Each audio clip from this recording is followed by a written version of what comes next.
नोंथांमोनखौ आंनि चेनेलाव गिबियावनो बरायग्रोनाय जाबाय। बिदिब्ला भिडिअखौ सुरु खालामसै ना मा बुङो लोगोफोर? Let's go.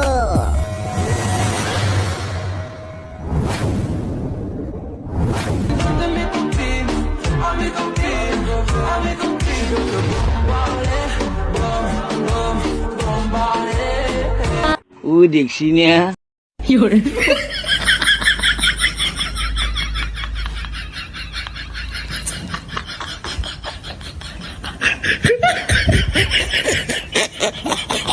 बे फाग्ला बिदिजों जायो।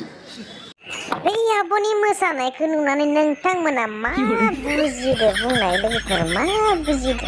आंथ' बुजिदो गावनावल' थानाय बायदि गुरलाब गुथाब सिमावना देखायदों ना मा बुङो लोगोफोर? आरो गावनावल' थानाय बायदि माखौबा देखायबावलायो।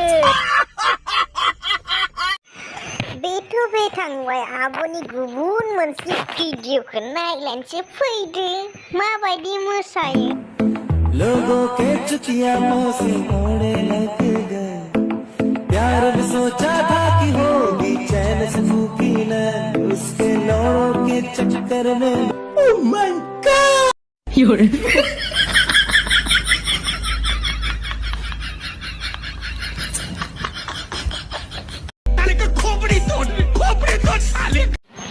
आब'नि भिडिअ गासैबो बेनो नामा? बेनो आब'आ मा गस्ला मोजां गाननो रोङो नामा? बे नुजाहां सेंग्राफोरनो देखायनायानोसैल' नामा? लोगोफोर नोंसोरनो बुंदो, बे आब'नि भिडिअ गासैबो बिदिनो। नोंनि बे गेसावखौ नायबाय थानांगौ। थ' दिनैनि भिडिअ एसेनोसैमोन। भिडिअखौ मोजां मोनजोबा लाइक शेयार आरो कमेन्ट खालामनो दाबाव, आरो चेनेलखौ साबस्क्राइब खालामाखै प्लिज साबस्क्राइब खालामना ला, लोगोसे बेल आइकनखौबो थुनानै ला। बाय बाय।